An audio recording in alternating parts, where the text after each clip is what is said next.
네, 공인중개사 법령과 이제 부동산 거래 신고 등에 관한 법률 중 부동산 거래 신고 제도에 이어서 이제 중개 실무편으로 넘어왔습니다. 이 문서는 90페이지부터 이제 중개 실무편이 펼쳐지고 있는데요.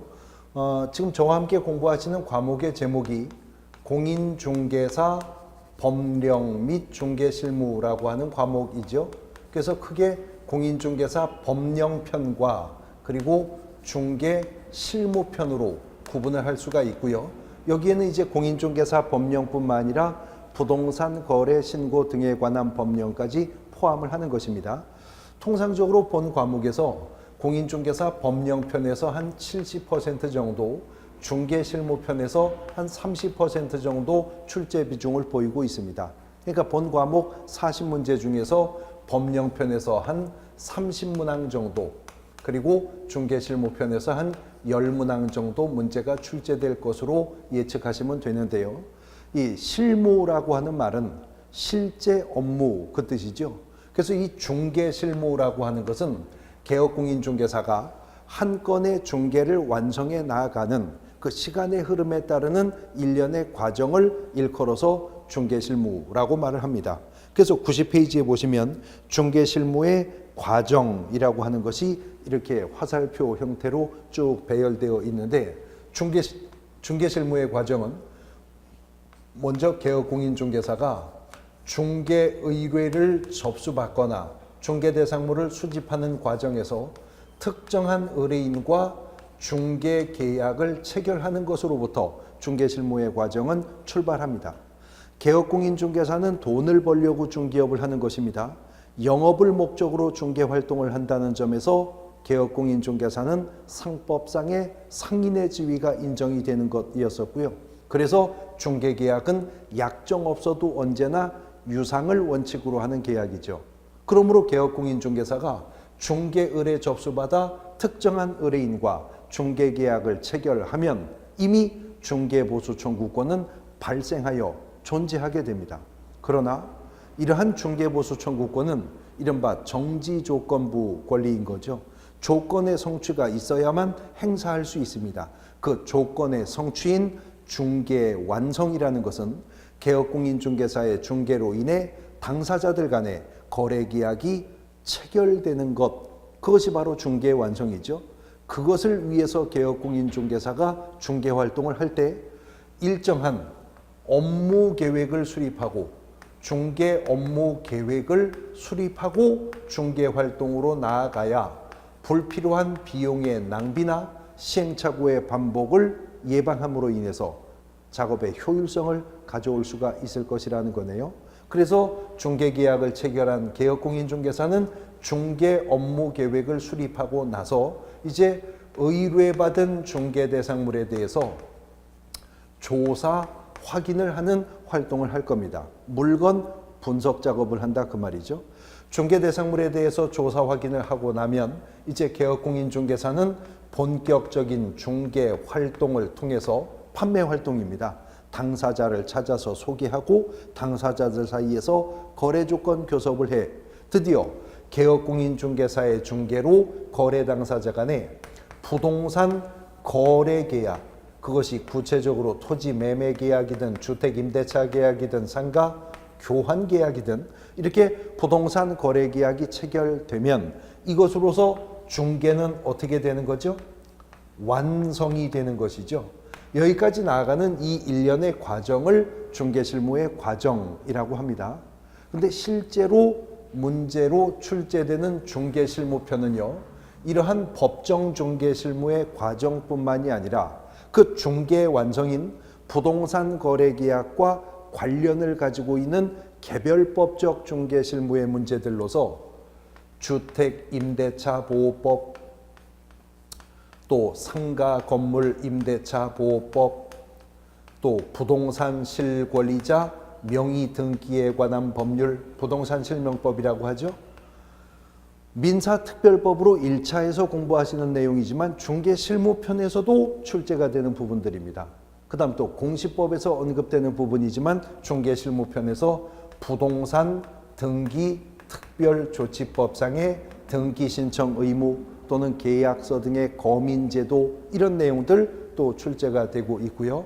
그 외에 또 개별적인 중개실무로서 장사 등에 관한 법률, 분묘기지권과 관련해서 출제가 되고 있는 부분이고, 외국인 토지법이라고 하는 법률도 매년 한 문제씩 출제되었는데 방금 전 시간에 언급을 했죠. 이제는 외국인 토지 취득에 대해서는 외국인 토지법이라는 종전의 법률이 폐지가 되고 어디로 들어갔다고요?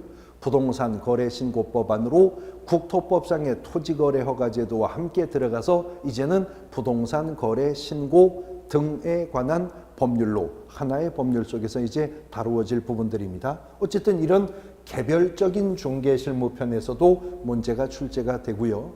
그 다음 엄밀하게 말하면 중개실무는 아니지만 실무편에서 문제가 출제가 되는 것이 공인중개사법 14조가 2항을 통해서 개업공인중개사에게 민사집행법상의 경매나 국세징수법 등의 공매와 관련해서 권리분석이나 취득의 알선, 매수신청, 입찰신청에 대리를 할 수 있다고 했죠.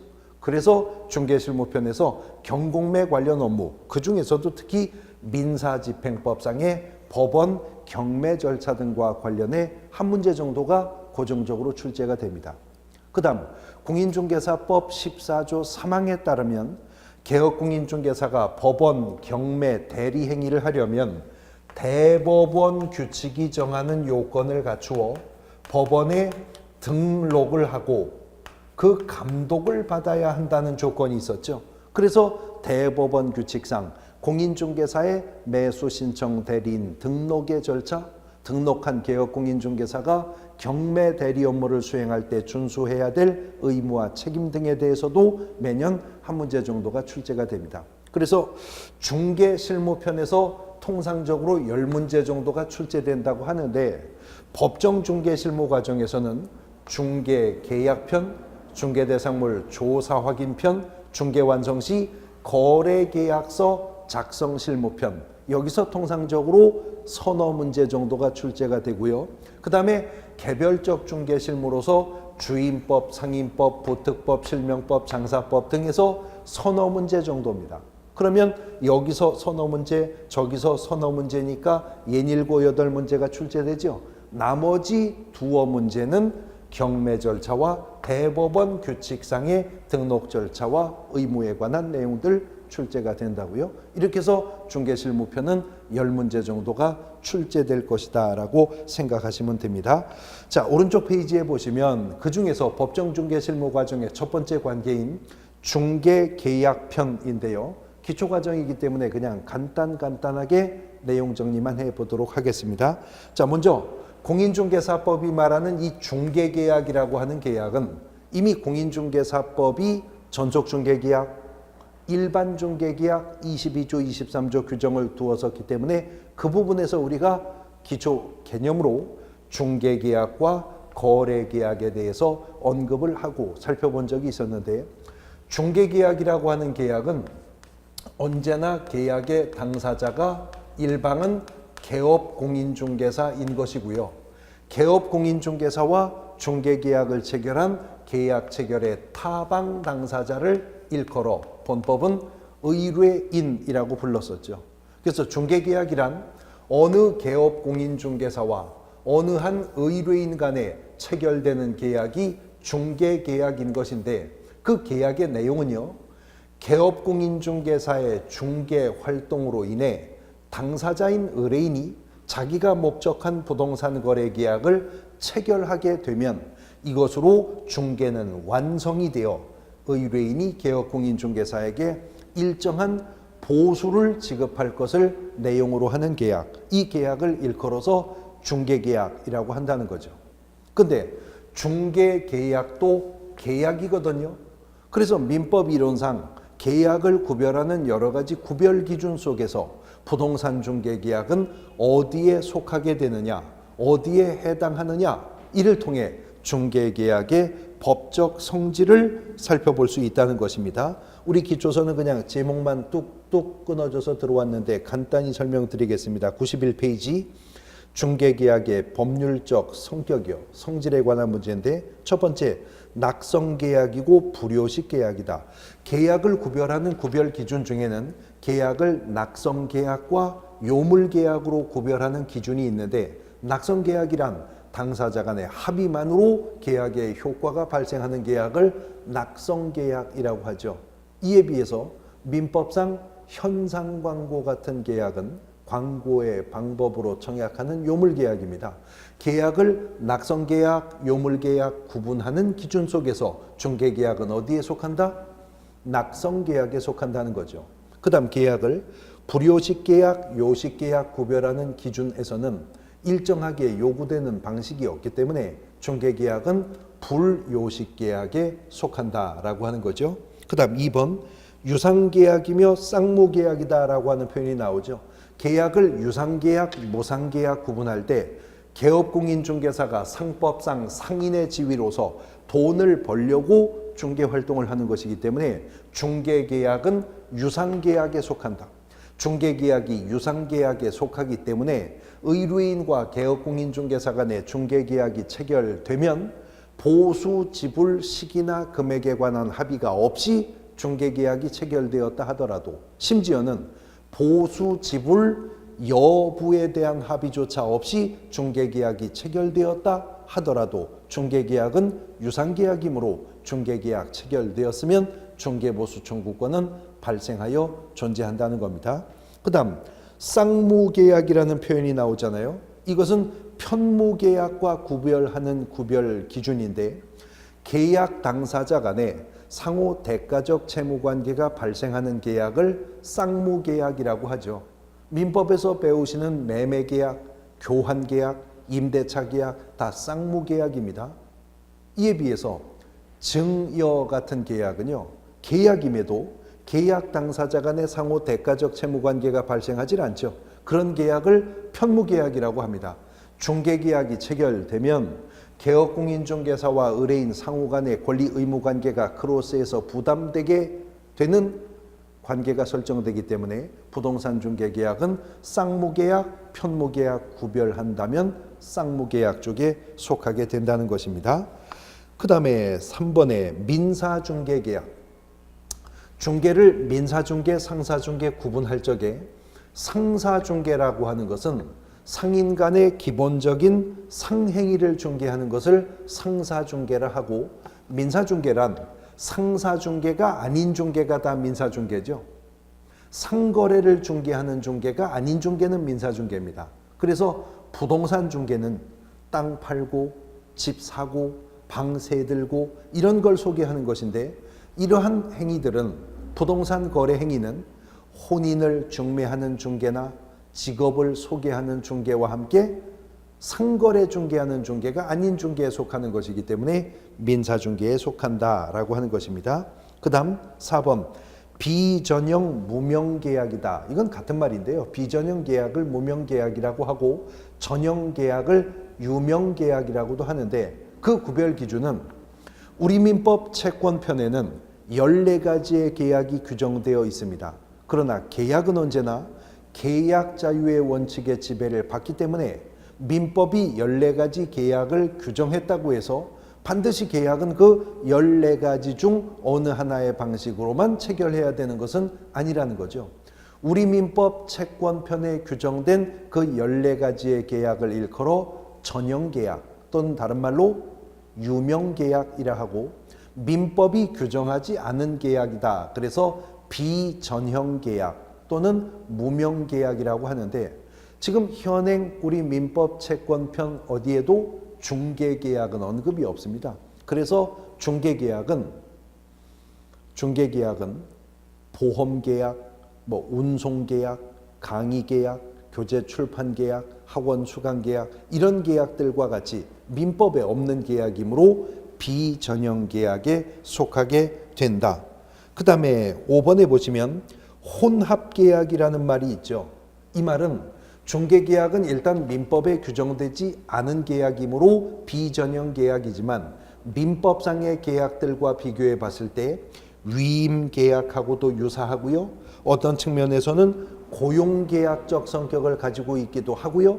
또 중개계약은 도급계약과 비슷한 측면도 있는데 현상광고계약적 속성을 가지고 있기도 하며 어떤 점에서는 대리제도에서의 대리관계하고도 닮은 점이 있다. 이것저것 섞였다. 그래서 혼합계약이라고 합니다.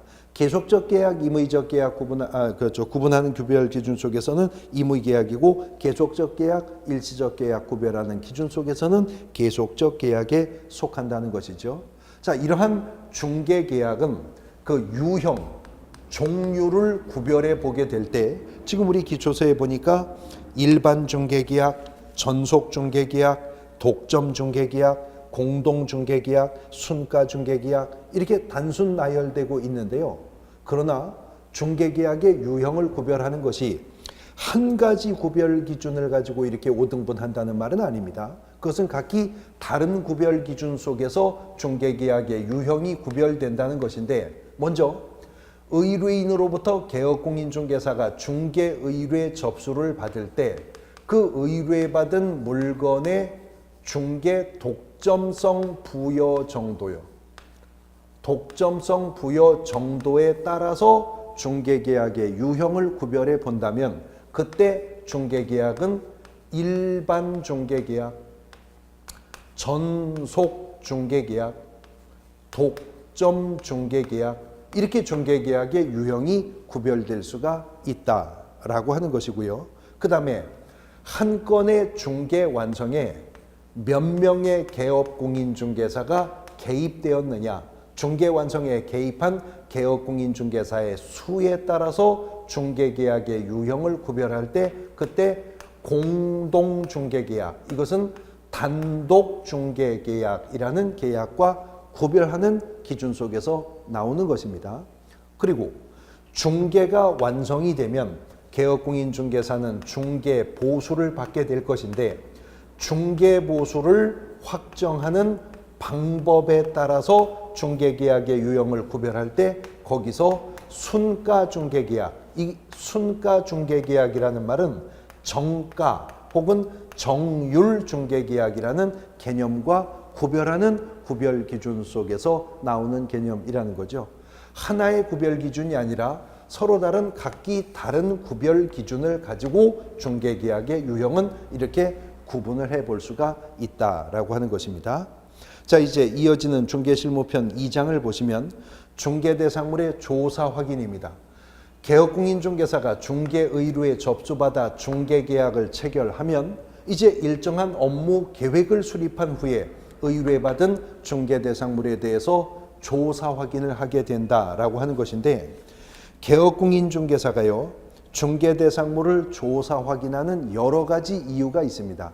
그러나 그 중에 가장 직접적인 이유는 공인중개사법에 확인 설명 의무가 있기 때문에 개업공인중개사는 중개대상물을 조사 확인을 한다는 것이거든요. 그런데 공인중개사법상의 확인 설명 의무는 어떻게 확인 설명 의무가 수행되어야 하는지를 규정했지, 그렇게 확인 설명하기 위해서 어떻게 조사 확인해야 되는지의 방법론까지 법이 일러주는 건 아니거든요.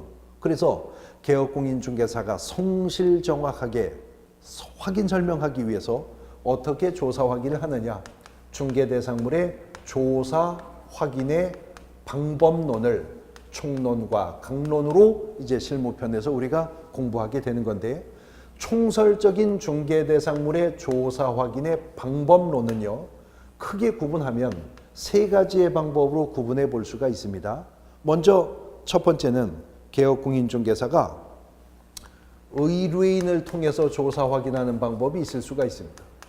이 의뢰인을 통한 조사라는 것은 공인중개사법 25조 2항에 근거하는 것인데 기초과정이지만 들어보시면 기억나실 겁니다. 개업공인중개사는 확인 설명 의무를 이행하기 위해서 매도, 임대, 의뢰인 등에게 중개대상물의 상태에 관한 자료를 요구할 수 있다. 그겁니다. 그런데 이러한 의뢰인을 통한 조사의 방법은 그 한계가 있는 것이 그저 개업공인중개사가 이전 의뢰인에게 자료를 요구할 수 있다는 것일 뿐이지 그러한 자료 요구에 이전 의뢰인이 응해야 할 의무가 있는 것은 아니었었던 것이죠. 그래서 이제 직접적인 개업공인중개사의 조사 확인이 있어야 하는데, 개업공인중개사의 직접적인 조사 확인의 방법은 각종 공부 등을 통한 조사의 방법과 그 다음에 임장활동입니다. 현장 답사를 통한 조사의 방법으로 일단 구분해 볼 수가 있다는 겁니다. 각종 공적 장부 등을 통해서 조사를 한다고 할 때는 의뢰받은 중개대상물이 무엇인지, 그리고 그 물건의 어떤 사항을 조사할 것인지에 따라 동원되어야 할 여러 가지 공부들이 있겠죠. 그래서 우리 기초서에도 93페이지에 여러 가지 공부 등의 종류가 나옵니다. 토지대장, 임야대장, 건축물대장, 지적도, 임야도, 등기사항 증명서, 토지용계획 확인서, 경계점 좌표 등록부, 공유지 연명부 등등등 공부 등이 나오는데, 이런 여러 가지 공적 장부 등을 통해서 조사 작업을 하다가 보면 어떤 동일한 물건의 동일한 사항에 대해서 공부상호 간에 불일치가 발생하는 경우도 있을 거라는 거죠. 어느 한 필지가 중개대상물인데 그 토지 등기사항 증명서 갑구상의 소유자와 토지 대장상의 소유자가 다를 수도 있어요. 토지 등기사항 증명서상의 면적과 대장상의 면적이 달리 기재되어 있을 수도 있어요. 혹 불일치가 발생한다면 이때는 우선순위의 문제가 생기겠죠. 이때 공부상 조사 확인에서 이러한 불일치의 문제가 발생한다면 권리관계에 대한 불일치의 문제는 일단 등기사항 증명서가 우선되어야 하겠죠. 그리고 표시사항에 대한 불일치의 문제는 대장이 중심이 되어야 할 것입니다. 우선순위의 문제에서요. 이렇게 공부상 조사 확인을 했으면 그 다음 개업공인중개사는 이제 현장 답사, 임장 활동을 한다는 것인데, 현장 답사를 해야 되는 구체적 이유는 두 가지입니다. 첫 번째는요, 공부상 조사를 하고 나서 그 다음에 현장 확인을 하는 것인데, 공부상 조사한 내용이 실제와 일치하고 있는가 하는 여부를 개업공인중개사가 현장 확인을 통해서 확인해야 될 것입니다. 건축물 대장상의 건축연도와 실제 건축연도가 일치하느냐, 또 등기사항 증명서 갑구상의 소유자가 실제 소유자가 맞느냐, 토지 대장상의 지목과 실제 토지의 이용 상태, 현황 지목이 일치하느냐, 이런 거 다 현장 확인을 통해서 개업공인중개사가 확인해야 되겠죠. 두 번째 개업공인중개사가 현장 답사해야 되는 이유는 공부상 조사 확인을 한 후 그 다음 현장 답사를 하는 것인데, 공부상 조사로는 조사 자체가 불가능함에도 불구하고 개업공인중개사가 조사 확인해야 될 사항들이라면 이것은 현장 확인을 통해서 조사 확인을 해야 되겠죠. 권리관계에 관한 문제는 앞서서 등기사항 증명서를 중심으로 조사한다고 했습니다. 그러나 권리분석이 등기사항 증명서로는 분석되지 않는 권리들이 있을 수 있죠. 법정 지상권의 문제, 분묘 기지권의 문제, 등기되지 않은 임차권의 문제, 혹은 유치권 성립의 문제, 이런 것들은 등기사항 증명서로 아예 알 수가 없는 것이니까 표시사항은 대장을 중심으로 조사한다고 했습니다만 토지의 지세라든가 건물의 노후 상태라든가 상가의 상권의 형성 정도의 문제라든가 이런 것들 개업공인중개사가 공부상 조사로 알 수가 없죠. 도로 및 대중교통수단과의 연계성, 시장, 학교 등과의 근접성, 이런 입지 조건 공부상 조사로는 알 수가 없죠. 이런 것들은 현장 답사를 통해서 개업공인중개사가 조사해야 될 사항에 속하게 된다라고 하는 겁니다.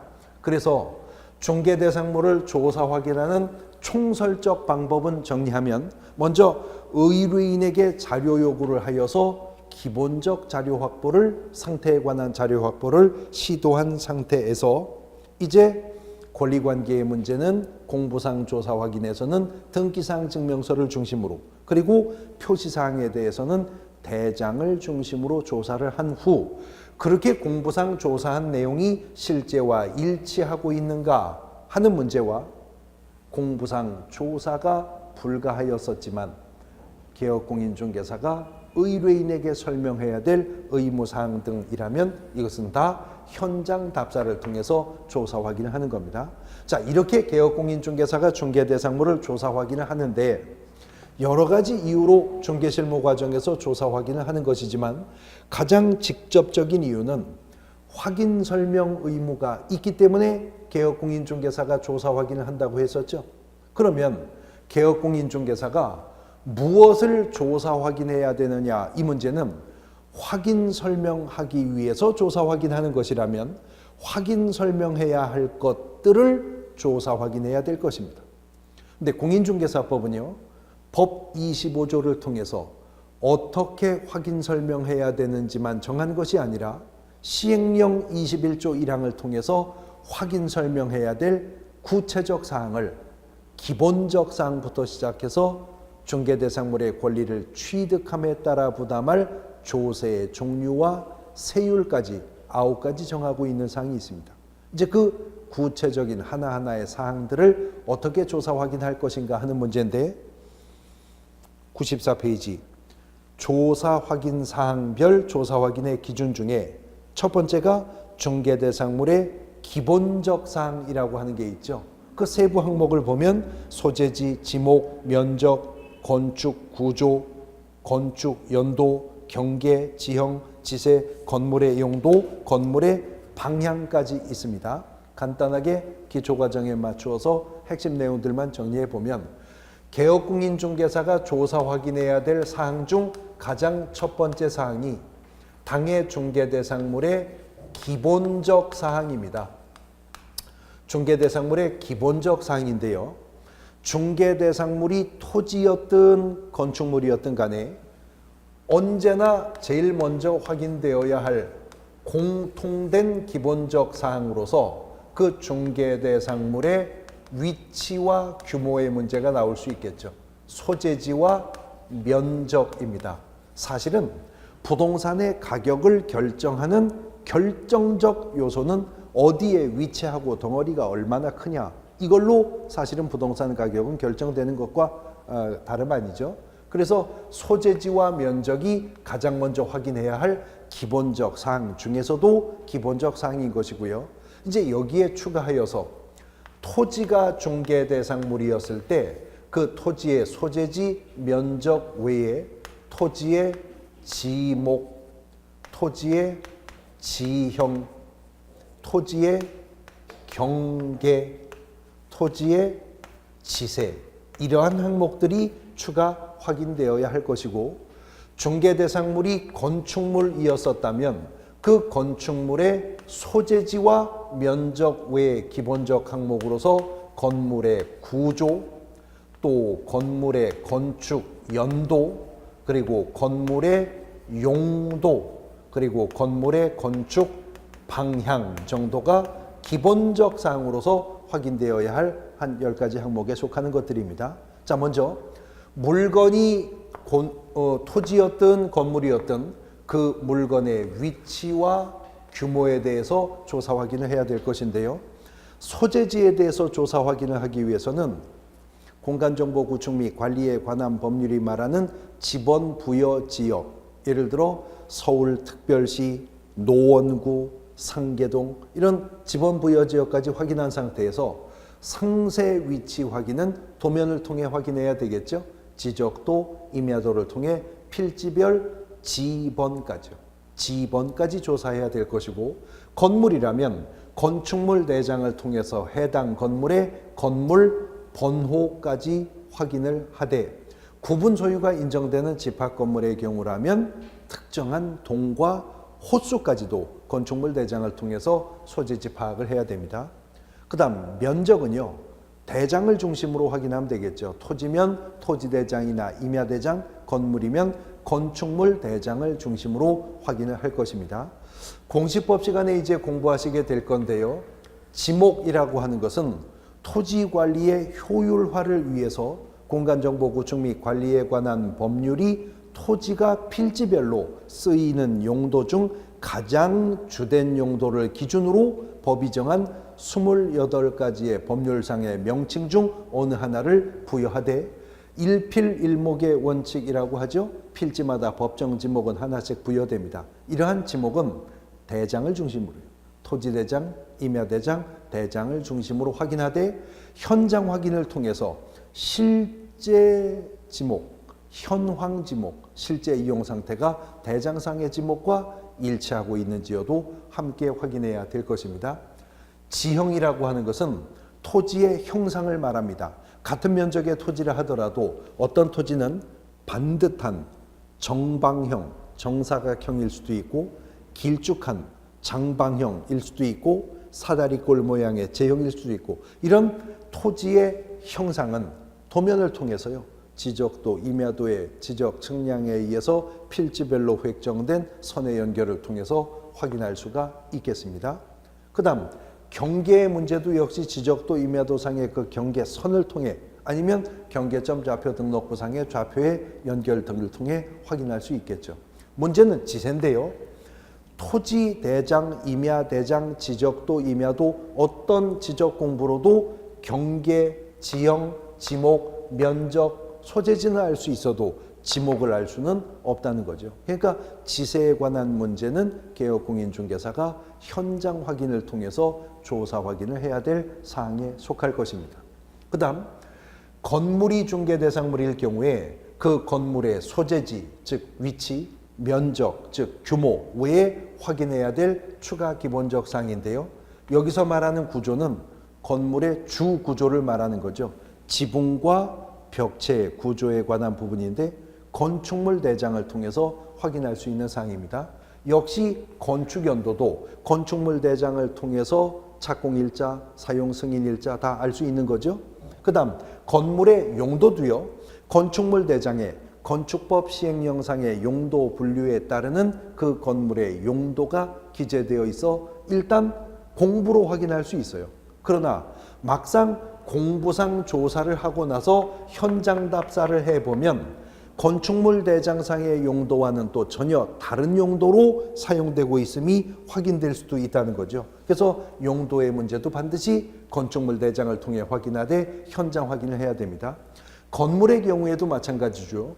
건물의 소재지, 면적, 구조, 연도, 용도까지는 건축물 대장을 분석해서 알 수가 있지만 정확한 건물의 건축 방향은 공부상의 조사 확인만으로 명확히 알기가 어렵다는 거죠. 그래서 건축 방향의 문제는 개업공인중개사가 또 별도로 현장 답사를 통해서 조사 확인하게 될 것입니다. 중개대상물의 기본적 사항에 대한 조사 확인의 방법론까지 오늘 내용 정리해 보셨고 이제 다음 시간에 그 외의 조사 확인의 방법론과 개별적 중개실무편에 있는 내용들, 사실 개별적 중개실무의 문제는요 다른 과목에서 기초과정을 학습하시고 나서 이제 우리 중개실무 쪽에서 연관학습을 해야 되는 부분인데 간단하게 어느 법이 어떤 내용들을 담고 있는 법이다 하는 정도의 윤곽 정도만 다음 기초과정 정리해서 살펴보도록 할 겁니다.